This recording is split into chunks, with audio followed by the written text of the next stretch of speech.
Bonjour tout le monde, bienvenue sur ma chaîne, j'espère que vous allez bien. Aujourd'hui, je voulais juste vous montrer un petit peu les vêtements que j'ai achetés récemment d'une boutique qui s'appelle My Fair Baby. C'est magnifique les vêtements qu'il y a là, c'est de toute beauté. Je suis tombée sur des spéciaux, donc j'en ai profité. Autrement, c'est un petit peu dispendieux, mais ils en valent vraiment la peine. Ici, j'ai Alexis. Alexis qui a toujours pas trouvé sa maman. Qui est un gros bébé. Il est très lourde. Il doit avoir fait 1 pouce à peu près. Donc j'ai trouvé ce petit ensemble-là avec les petites culottes en tricot espagnol. C'est tout il y a beaucoup de ce genre de vêtements-là dans cette boutique-là. J'ai un petit ensemble comme ça avec les pantalons, petit pantalon à pied, puis un petit bonnet qui est en tricot aussi. J'ai cet ensemble-là, c'est pas en tricot, mais c'est de toute beauté avec les petits rubans de dentelle ici. Il vient avec un petit bonnet, puis les petites les culottes comme ça. J'ai une robe d'hiver en laine, en tricot aussi, magnifique, à manches longues avec le petit boléro. Le détail de ça, c'est vraiment magnifique. Très bien fait. J'ai aussi le beau petit pyjama à pattes beige avec la petite boucle encore là, de la dentelle, beaucoup de détails. C'est vraiment joli. J'ai un petit bloomer comme ça ici avec des petites broderies. J'en ai un autre, je vous le montrerai tantôt. Là, je l'ai mis sur un de mes Reborn. J'achète pas souvent des vêtements comme ça, vraiment pas. J'ai pas les moyens habituellement. Ça a donné là qu'il y avait vraiment des bons spéciaux, donc j'ai pu me permettre de me gâter un petit peu. Puis naturellement, c'est pas des vêtements que je vais envoyer avec mes Reborn les moins dispendieux. Là, je vais les garder pour ceux qui sont plus haut de gamme, là. Parce que quand même, c'est des ensembles qui coûtent très cher. Je vais en garder quelques-uns pour moi aussi parce que j'aime beaucoup ce genre-là, ce style-là. Je sais que c'est pas tout le monde qui est fan de tricot. Je sais qu'il y en a beaucoup qui aiment pas tellement les vêtements tricot. Moi, j'adore ça pour un bébé. Je trouve que c'est très doux. C'est pour ça que j'ai choisi ça. Ça faisait très longtemps que j'en cherchais des vêtements comme ça. C'est pas si facile à trouver que ça, à des prix raisonnables, surtout ici. Mais bon, j'étais bien contente de quelqu'un sur un forum qui a mis le lien de la boutique, puis je suis allée voir, puis ça, je tombe en amour. C'est certainement pas la dernière fois que je vais acheter à cet endroit-là non plus. Le shipping, la livraison, ça a été super rapide. J'ai eu la difficulté à commander, mais la dame m'a beaucoup aidé. Elle avait un petit problème avec de son côté avec la logistique, là, avec l'informatique. Mais elle a réussi à régler ça rapidement, puis super belle communication, j'ai vraiment aimé. Belle expérience d'achat, franchement. Donc, ça pour les vêtements que j'ai achetés. Je suis pas du genre, moi, à changer vraiment mes Reborn beaucoup, donc c'est sûr que j'aime garder des vêtements pour moi, mais je suis pas du genre à habiller puis déshabiller puis prendre plein de photos et tout ça. Le seul temps que je fais ça, c'est quand j'en ai à vendre, à mettre à vendre. Donc, mais pour moi, les miens, personnellement, pas vraiment.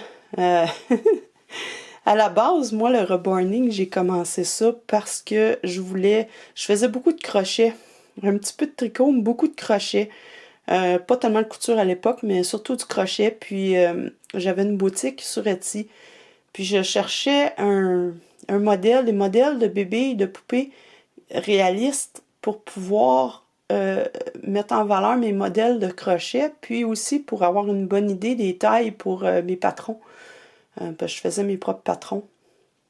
Et puis, c'est pas facile sur le marché là, de trouver des belles poupées qui ressemblent à des vrais bébés. Donc, je me suis mis à chercher un petit peu, puis je suis tombée par hasard sur Etsy sur des Reborn. C'était la première fois de ma vie que je voyais ça. J'ai été absolument bouche bée. C'était de toute beauté.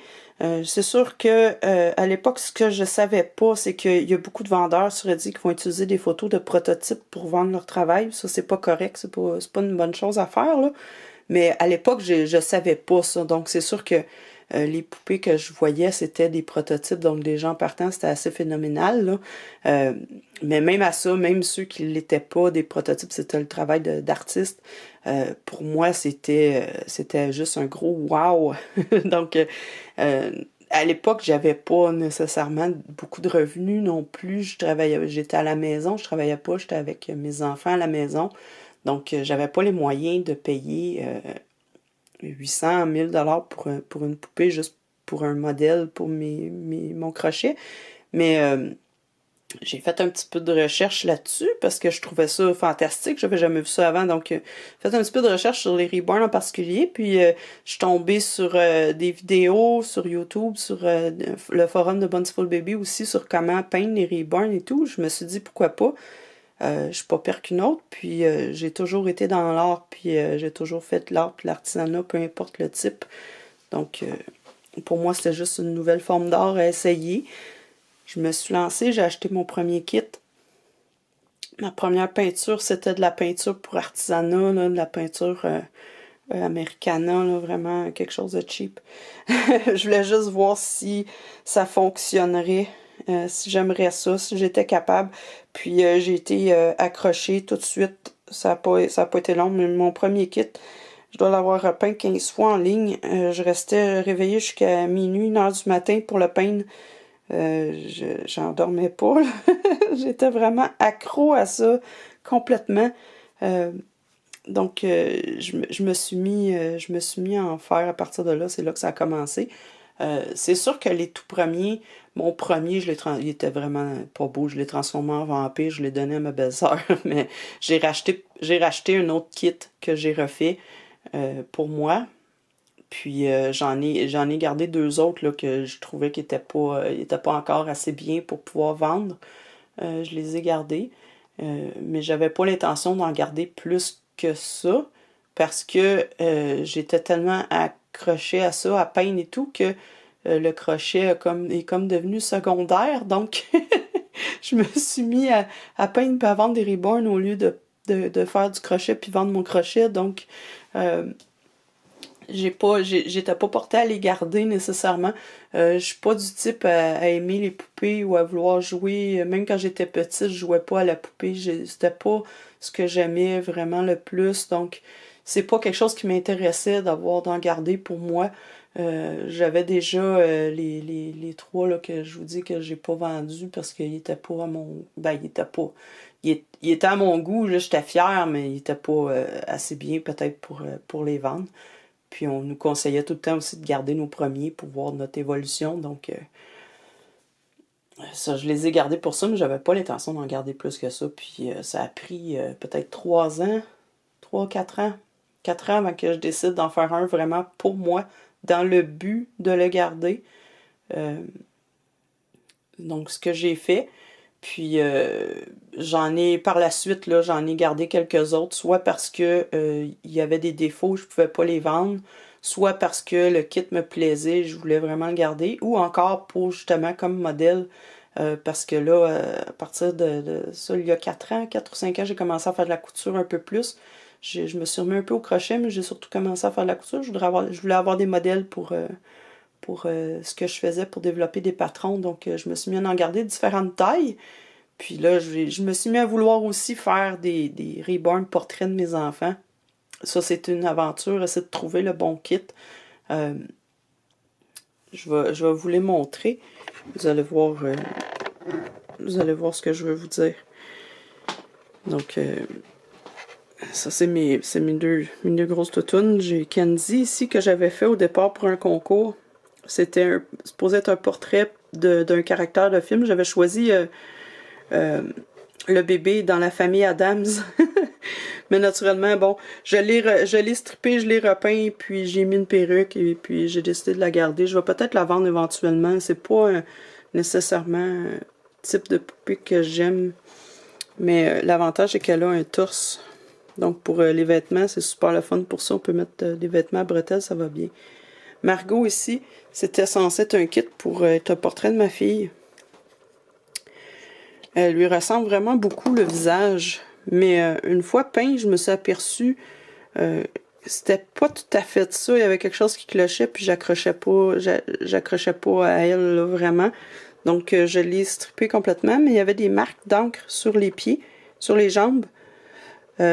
Donc je l'ai fait plus foncé, un teint de peau afro-américain. Pour essayer de cacher un petit peu les traits d'encre que j'ai jamais réussi à enlever.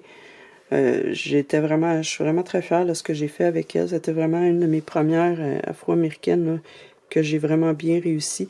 J'ai implanté des cheveux humains frisés pour la première fois aussi. Ça m'a donné une belle expérience. Donc ça, je la garde parce que c'est vraiment une belle grandeur aussi pour habiller, là. Elle porte les vêtements de ma fille quand elle avait à peu près 1 an, donc c'est cool pour ça. J'ai lui ici, mon premier que j'ai gardé, Samy. C'était supposé être le portrait de mon fils aîné, mais il était trop petit. Le kit était trop petit pour vraiment ça, mais je l'adore pareil. Donc j'ai trouvé ce kit-là qui fait mieux. Je vous l'ai montré la dernière fois. D'ailleurs, il porte le dernier ensemble là, que j'ai acheté là, avec le reste, là, avec les petits soldats. C'est vraiment, vraiment, vraiment joli comme vêtement. Donc là, j'en ai un peu plus petit, 18-19 pouces, puis un 20 pouces. Mes 2 premiers, Joey puis Joel, qui sont tous échevelés. C'était mon premier routing. C'était vraiment pas génial, pas super beau. Là, ils ont des vêtements que j'ai fabriqués pour tester des patrons, donc ils me servent un peu à ça. Ils sont tout petits, eux autres, c'est vraiment des 7-8 pouces. Il y a mes alternatives ici que j'ai fait mes chats. Ils ont des vraies moustaches. C'est des moustaches de mes chats que j'ai récupérées. Donc, ils ont des vraies moustaches. Sauf elle n'a pas. Ça se posait une pâte à rose. J'ai jamais réussi à faire les oreilles, les oreilles de panthère. Puis les autres sont en haut, là. Sont placés n'importe comment. Donc c'est un petit peu ça ma question. Vous, qu'est-ce que vous faites avec vos rebonds? Est-ce que vous en gardez pour vous, ceux qui sont pas collectionneuses? C'est sûr que les collectionneuses les gardent, puis probablement jouent avec un peu. Mais les artistes, est-ce que vous en gardez, vous, pour vous? Est-ce que vous en faites pour vous-même? Puis qu'est-ce que vous faites avec? Ça aussi, les collectionneuses, qu'est-ce que vous faites avec vos reborns? Est-ce que vous jouez avec? Est-ce que vous les prenez, les bercez? Est-ce que vous les habillez? Est-ce que vous les prenez en photo? Est-ce que vous les sortez avec vous? Qu'est-ce que vous faites? Est-ce que vous faites des jeux de rôle? Parce que moi, vraiment, la seule chose que je fais avec eux, ceux-là, vous les avez vus la dernière fois, mes mini, c'est... Je fais des vêtements, puis je m'en sers comme patron, si on veut, pour créer mes vêtements. Éventuellement, quand je vais être prête à vendre les vêtements, je vais m'en servir comme de modèle pour les vêtements. Pour les petits chapeaux tricot aussi, j'ai acheté une machine à tricoter. J'en ai 3 différentes grandeurs, là, donc je fais des petits chapeaux. Mais moi, présentement, ils me servent à ça.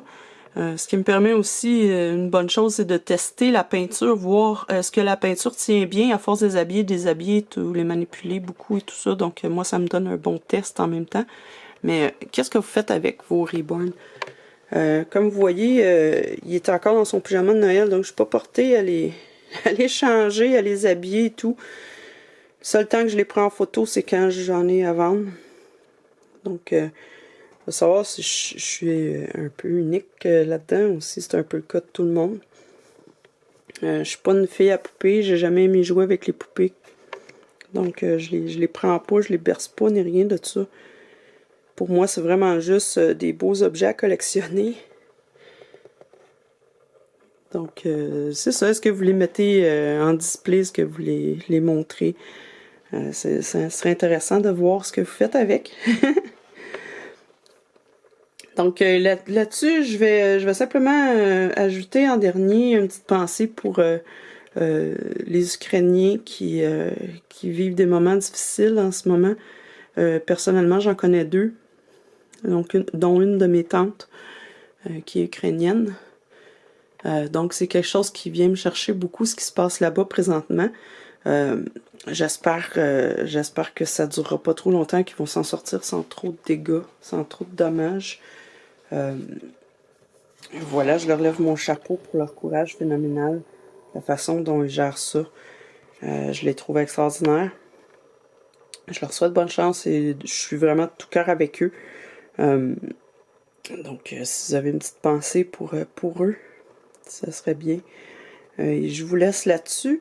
On va se revoir dans 2 semaines. Je vais probablement préparer quelque chose. Je vais probablement vous montrer comment faire les petits chapeaux nouveau-nés avec les machines à tricoter. Ça peut être le fun à faire. Vous allez voir. C'est très très rapide.